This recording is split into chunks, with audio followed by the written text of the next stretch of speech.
Assalomu alaykum, hurmatli kanalimiz a'zolari. Mana bugungi videoda qumshuvoq ishlariga oid ba'zi bir ma'lumotlarni berib o'tamiz. Qumshuvoqda tekshirishda uy egalari ko'pchilik adashadi, qanday tekshirsa bo'ladi boshqa. Birinchi o'rinda qumshuvoqni tekshirishda mana bu o'rtasiga qo'yish kerak. Tevadan ham ozgina masofa qoladi, pastdan ham ozgina masofa qolishi kerak. Chunki o'rtada mana ko'rishlar mumkin ip bo'ladi, o'rtada ip ketgan bo'ladi. Shunda o'ynatib yuborish ehtimoli katta, agar ozgina professional usta bo'lmasa, ana shu o'rtani o'ynatib qo'yadi.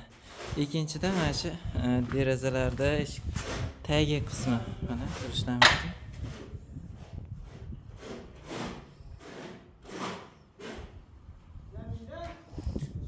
Bunda tepa qismida ip bo'ladi, pastki qismida ipni qirgani xoti yo'q, mana ko'rishning imkoni yo'q.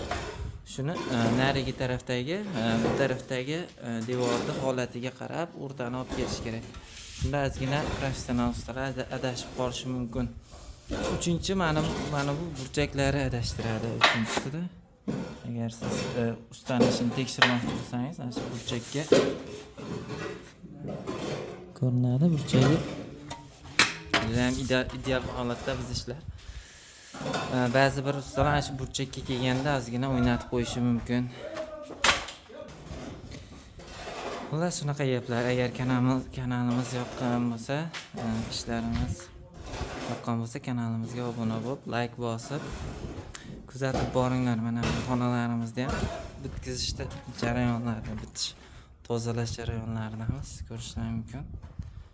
Hatto shu juda ham chiroyli, ideal holatda chiqqan.